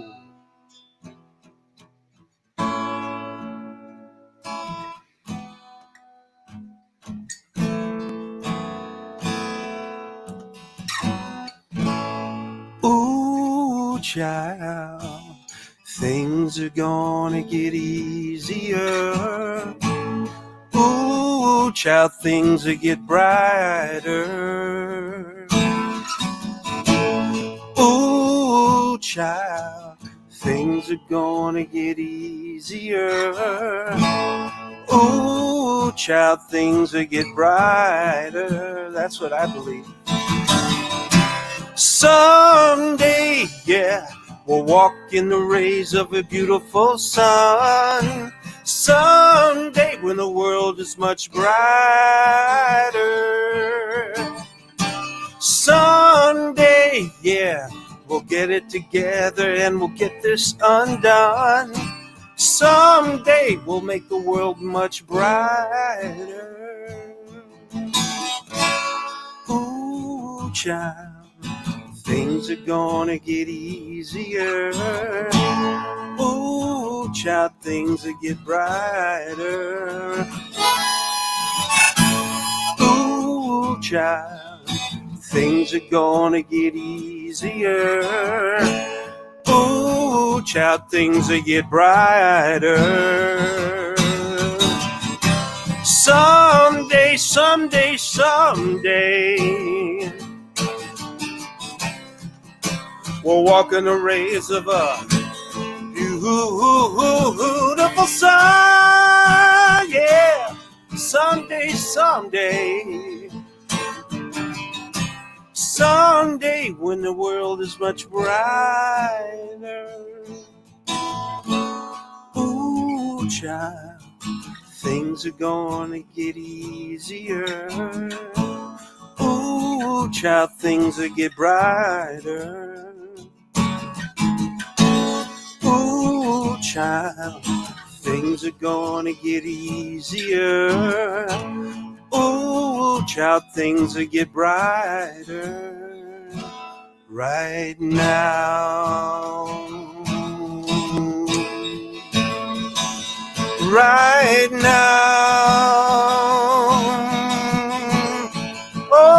Oh, right now. Listen, baby, it's gonna get better, can't you see? Listen to me, baby, it's gonna get better right now, right now, right now. Gonna take a little work, it's gonna take a little time right now. Right now, indeed. Beautiful. Patrick, that was great. I have it muted. Your new setup works. I'm really glad. Oh, can you hear it's okay? I can hear it fine. Yeah, I can hear you good. Thank you. No, thank you. I refuse to have a dark outlook on this time. If I can bring some light, we got to really do it together. So thanks for letting me do this song. Yeah. You're welcome. So down to Wimberley, west of Austin, in Flash Flood Alley, actually.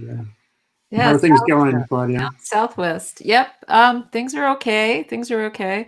I walked down to the river this morning. I even sent you a couple pictures and a little clip on, I think I sent it on Facebook Messenger, but just showing, we had such destruction here 5 years ago. We had massive, unprecedented floods, and these giant cypress trees that were about this wide just snapped like twigs. And now 5 years later, even though our landscape is really altered down there, and there's still these snapped over trees growing vertical up from them are what used to be the branches and now are the new trees. And so even though there's still the remnants, it's, we have new life. I was really struck by listening to both Anna and Patrick. And Anna, like your song, I'm finding that some of my songs are taking on new meaning, and your song Acting Alone is taking on new meaning. And Patrick, that song, we have such synchronicity in our songs, because that was one of the first songs I ever used to play out, because I had loved that Valerie Carter album when she did the remake. And when Chip Larison and I used to have a duo playing in Rockland County when I was 18, that was one of the songs we used to play. My sister Jackie singing backup. So yeah, it was, I know that one well. All right, so Claudia, what'd you got for us? I think I did this song last week because it was the first time I ever tried to rework it, and so I'm going to beg your indulgence and do it again. It's called "End of Days," and I wrote it after the flooding 5 years ago, and I think that was on my mind, the Memorial Day flooding in Wimberley. But now it just is taking on a whole new meaning, that we kind of sometimes we feel that every time just these terrible things happen, we wonder, like, how are we going to go forward? And then I was watching the SpaceX launch earlier this morning, and someone commented, wow, just like in the 60s, there was terrible social strife going on and riots in the streets. And yet that's when, we were putting men up in space. And so it seemed kind of full circle. So anyway, I'm going to do the song "End of Days." I love it. You can do it every week as far as I'm concerned. Thank you.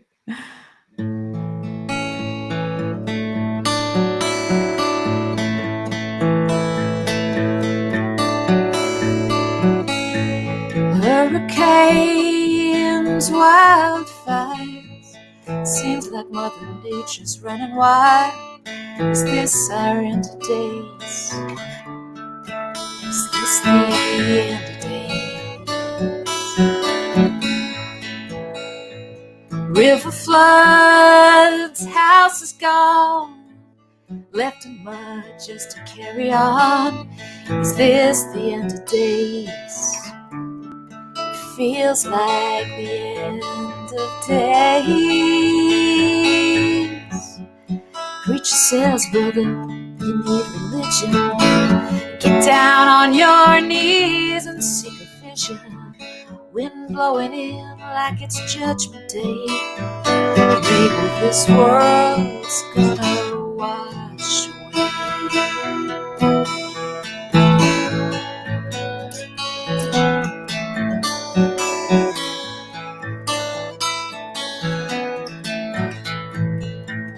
2 by 2 was his plan. 40 days till they hit the land. Was it the end of days? It seemed like the end of days. Rainbow sky, journey's end. Send them out just to start again. Was it the end of days? No, it was not the end of days. Get waiting, sister, for your deliverance. Just making a move can make a difference. No use worrying about the Judgment Day. No, all of those fears are gonna fade away.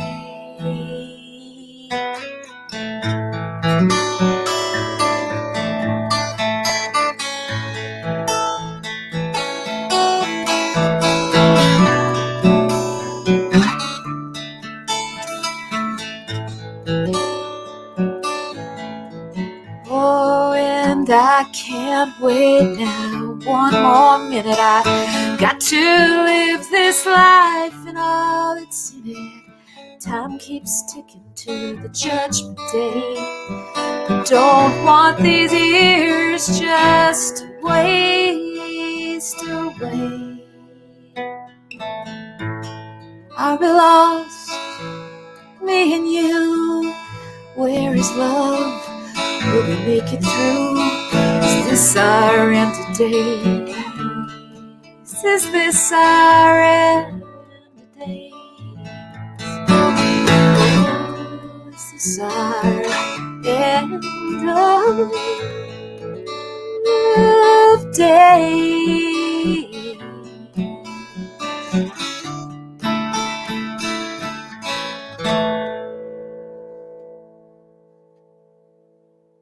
Glorious. Just glorious. Thank you. Really something. I'm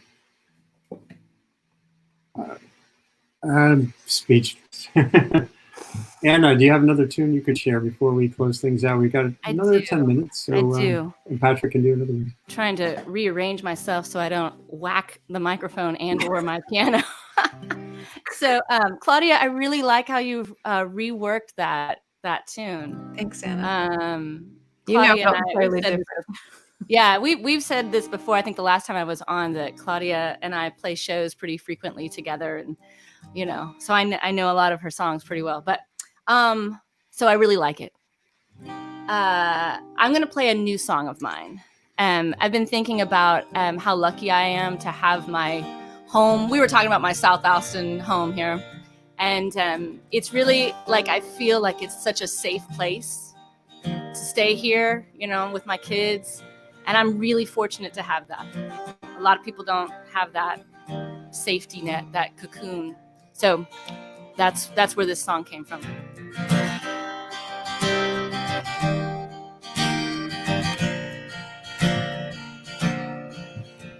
It looked like your hometown. It felt like the 4th of July, when everything's all closed down. Holding its breath, hoping time will pass it by. But this is a life raft. It's holy ground, and this is our cocoon. It's owl's wings and milkweed. It's blue skies, it's honeybees, and we knew the man in the moon. Man in the moon.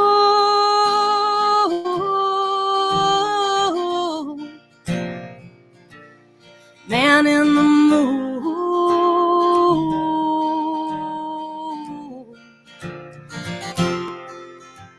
And this is the place we knew so well in all of those dreams, where the wolf stands outside the door, holding his breath, and our feet won't move if you wanted to.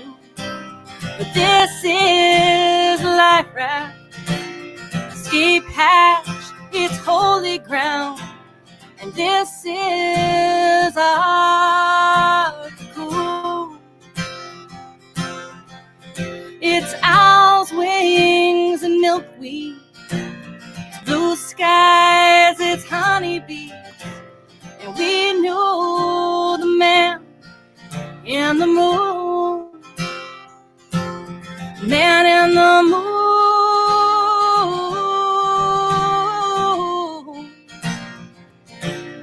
Man in the moon.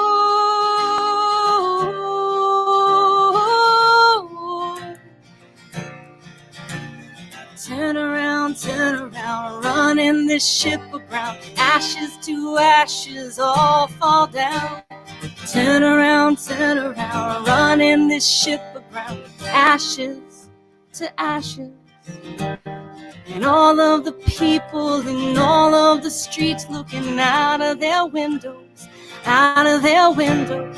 All of the people in all of the streets looking out of their windows, out of their windows. All of the people in all of the streets looking out of their windows, out of their windows. All of the people in all of the streets looking out of their windows, out of their man in the moon,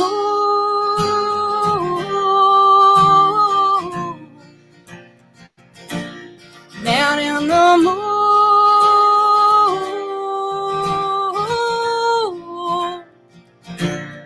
man in the moon.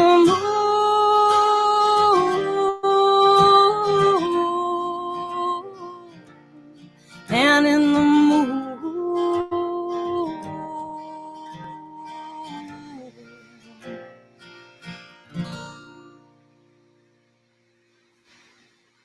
Beautiful. Thank you. There's so many scenes around us now amid the community disharmony. There are these amazing moments that people have been reporting on that don't really make the headlines. They're there, but you have to dig for them. And that, you know, we need an inverse way of looking at things right now. This one really struck me from Twitter. Oh yeah, that's just killer. You showed that earlier when I was out walking and I was listening to the broadcast and saw that. And it's part of a longer string of photos of police and communities demonstrating together. Here's another picture. And police brutality. So finding, sorry. Go ahead. No, finding those cross sections and being able to, in a personal way, examine, have an entry point, so that not every cop is seen as a caricature, not every person. Of course, now race is when you walk as a white person, you're dealing with a fundamentally different world than if you walk as a black person of color, and there's a lot of work to be done by all of us along those lines. Yeah, and you know, I just wanna listen. I want to listen more than talk, and I want to, educate myself. Yep. And I mean, I just think part of a human being is always putting yourself in another person's shoes, right?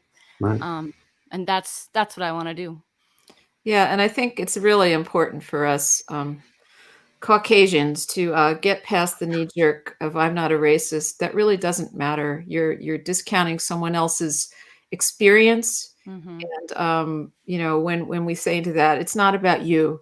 It's about, let's face the reality that a large section of our country has been dealing with their entire lives of worrying about their sons and daughters going out, for a ride, or walking in public, bird or watching, doing anything, or 30 years ago, one of the senior VPs at an investment bank I was working at, well, Princeton educated, very senior Black VP asked me to hail a cab for him after, a midtown party because he knew that they wouldn't stop for him. And, what has changed? What has changed? And these are discussions that are uncomfortable, but we have to have them. And, we have to seek out information from our friends and understand and listen, like Anna said, just listen. And I think the willingness to be uncomfortable,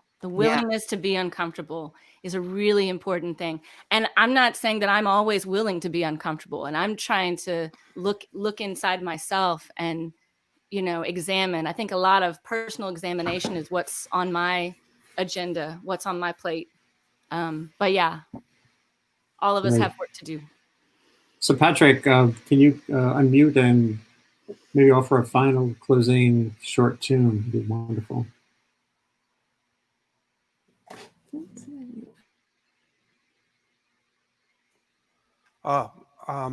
Can you guys hear me?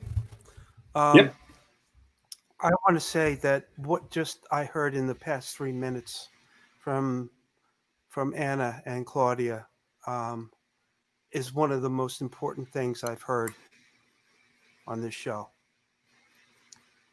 because it really deals with human beings and what we're really about right now. So I want to talk a little bit, but at Andy's behest, but I am part Cherokee, enough to get a Cherokee card from the state of Georgia. but I was brought up in Englewood, New Jersey in the 60s. So I have, I guess, I was told by my mother once I hit my teenage years that I had Cherokee heritage. And then my father confirmed it on his side. And they did the family tree. But really what my Cherokee heritage is about America. You know, it's about the way the Cherokee left everybody to be taught, and open arms, and you know, that old Southern warmth and all that stuff.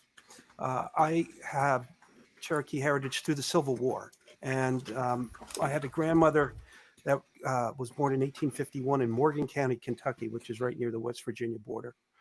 And I feel that in a way we're still fighting the Civil War right now. You know, it's still a question of race, and I was confounded. So right now, I'm just going to take you guys back to a little antebellum tune, a tune I wrote for my great grandmother and the person who was Cherokee that fought on a particular side. It's called The Sons of Sally Jordan, which is I Am One. Can you hear this okay?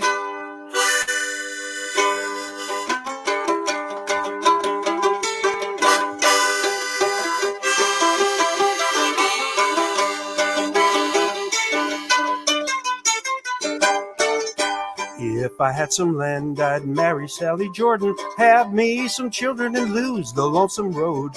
Life would be so fair, trouble soon forgotten, happy with a furrow and a heart of gold.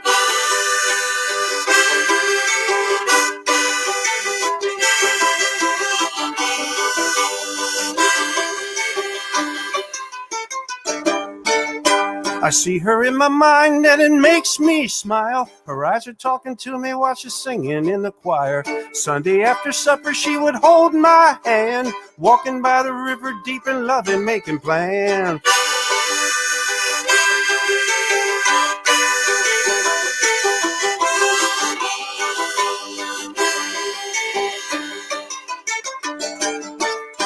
Pastor Jenkins called for a meeting in the parlor. Trouble was a-comin', said, boys, we gotta go. Ain't no stranger coming and a-walking through this holler, lest they want a barrel full of told you so.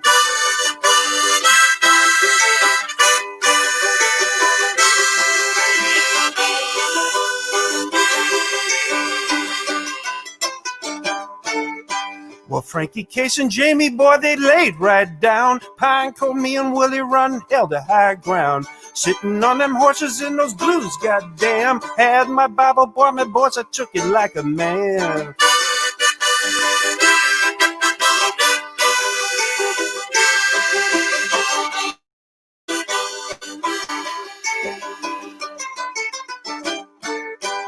Who is left to cry for the sons of Sally Jordan? Family to some the rebel horde.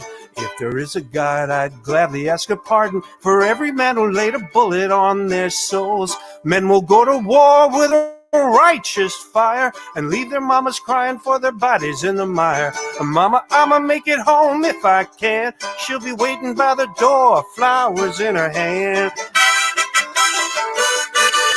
Yes, I'll marry Sally Jordan and get some bottom land.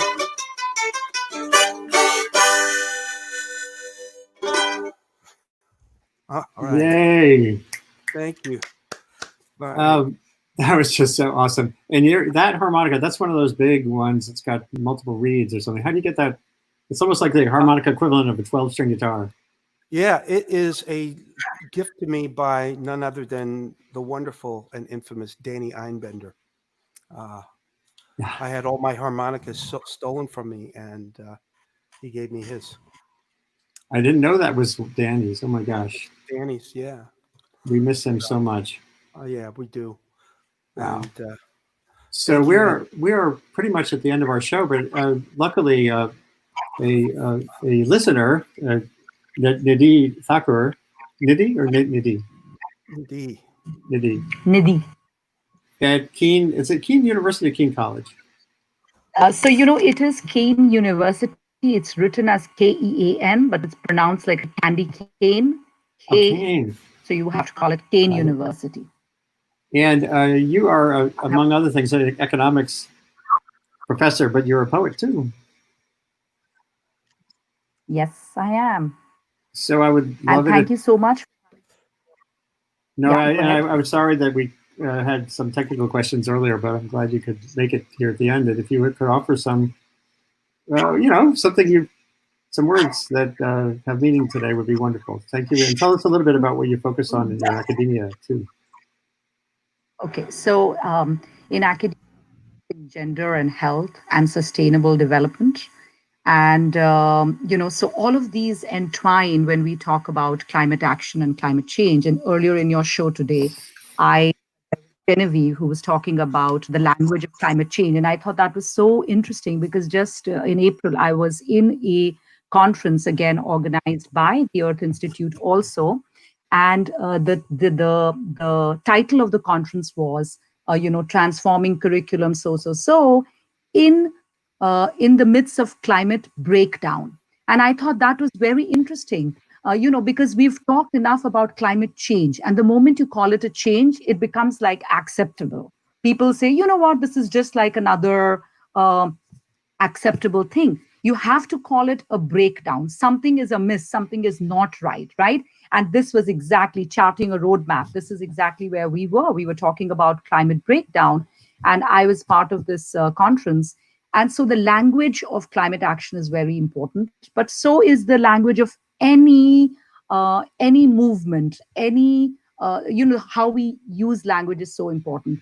So in this lockdown and the pandemic time, I've had a lot of time to be indoors inside the house with my two children.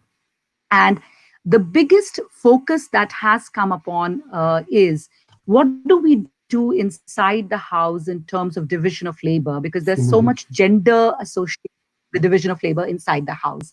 And, I have two children and a husband. So, and I thought it was so fascinating to watch how nourishment is created, how immunity through nourishment is created inside the house. That's so important. So it tied in gender, it tied in division of labor. And, I was able to write a lot during this time on all of that. But one another thing that I really pondered on, especially at the beginning of our lockdown, was the element of touch.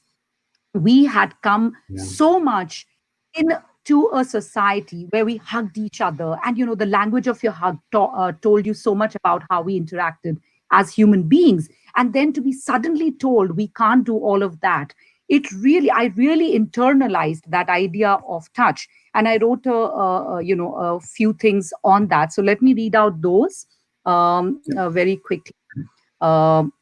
Here goes. And just like that, I became the cursed Midas.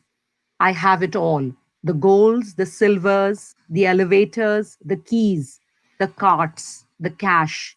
And yet my fingers tremble, for the touch has toxin and the contact has curse. So just the idea, touch became so dangerous, and it has continued since then. Really, do we have time for another one on the touch? So I wrote a series on touch. This one is touch 2. When did I last touch you, my friend? Did I hug you the last time we were together over a brunch where you'd made a tilapia, specially smeared with herbs by your own hands? I know we never shook hands in the way we do. I know we never shook hands in the way they do when they sign treaties. I know we never gave a peck on the cheeks, for that is not what we did since childhood. So what did we do?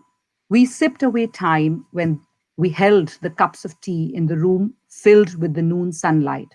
We held spoons and forks and napkins. We touched things with a careless abandon, for we embraced each other through the things that surrounded us. And we knew all along it was us, there. When will I touch you again, my friend?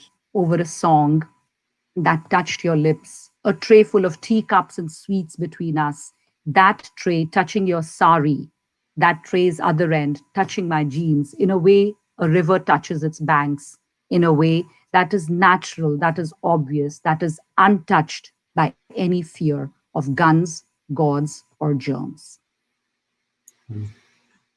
Beautiful. I'm so glad that we got connected finally to get you on here. I could see doing one of these every week as part of this. Just earlier in the show, I don't know if you were tuning in earlier when Vince Bell was sitting with Vince Paulus, and they create music and art at the same time. They're going to be doing this when they can on stage, where the paintings will emerge as Vince is saying his words and singing. That the words you just spoke had so much visual acuity in them that they don't need a painting or a picture to go with them. The idea, we've all been there, where whether you're at a gas station or at the market, where you have these transitory senses of what did that touch before I touched it. They literally reverse the whole idea of intimacy to being something of peril as opposed to something of connectedness and joy. And now we have this added dimension of facing communities racked by division and outrage right now. And hopefully we can work our way through. We're at the end of this morning. It's afternoon. This goes on every week. This is we call it Sustain What? It's a question, not an answer. A lot of the requirements these days are to interrogate, to ask, to listen, to pursue ideas without knowing the outcome. Much of vaccine and COVID policy going forward will be as much about uncertainty as about certainty. So anyone who tells you there's a straight story here is fantasizing. It's a weekly, this is every week on Wednesday. We're doing a session with a psychologist, Sheldon Solomon from Skidmore, who's one of the pioneers in a field called, believe it or not, terror management theory, which is this fairly dramatic way of saying we all know we're mortal, and how it examines how that shapes everything we do. And he's going to be on with Simon Dalby, who's a great, one of the great analysts of this Anthropocene moment we have, and with some young scholars, including Katie Kish, and with a playwright, Karen Malpede, whose work is utterly at the edge of examining the question of the future of biology and climate. Her plays are mind-spinning. I wrote about one several years ago, and it'd be great to have her on that conversation about terror management theory. On Friday, we return to our weekly Friday roundup of analysts of the news, and this is with some of the top journalists working on COVID-19. Come together every Friday here at midday to examine the headlines. And onward to more sessions going forward. This is a production, I'd say, of the Earth Institute's initiative on communication and sustainability, which I launched last August. It's a little bit more than just me now. We're trying to make it into a permanent, sustainable feature of Columbia University's landscape. And the key thing is, how do you make information matter? How do you make conversation matter? Much of what we see these days is an infodemic, not just because of disinformation, but because of too much information. How do we create our own filters? How do we create our own capacity to move in this noisy but wonderful landscape that allows Zambia this morning to connect with upstate New York and with Texas and on musical questions. So thank you all for being part of this today. Nidhi, Patrick Jones, Anna Larson, my friend Claudia, and back through the hours, we had unbelievable contributions from Reggie Harris and David Ross and Joseph Pupe in Zambia.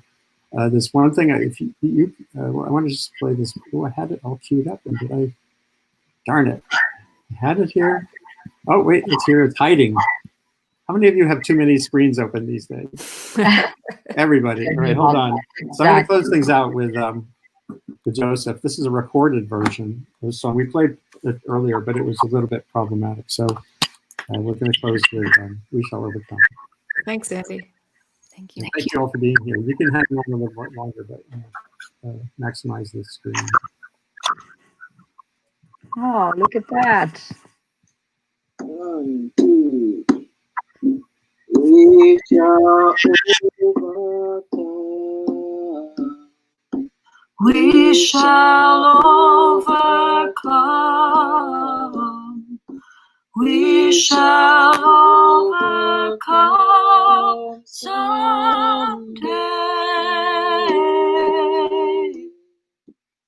Oh, deep in my heart, I do believe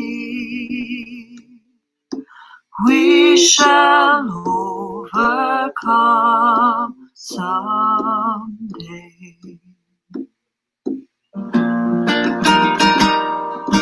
We'll walk hand in hand.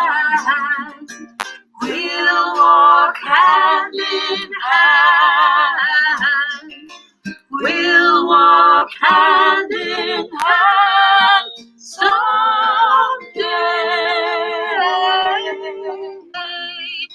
Oh, deep in my heart, I do believe we shall overcome someday.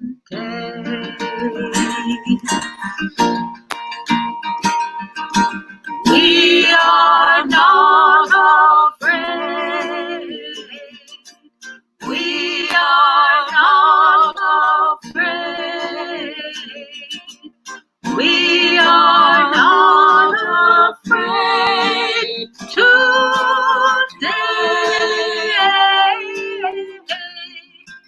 Oh, deep in my heart, I do believe we shall overcome someday.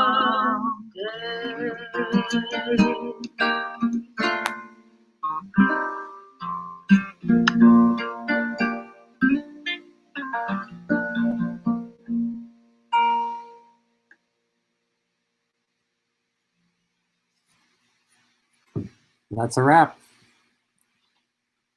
Thank you all for being here today. Thank you for having us. Thanks.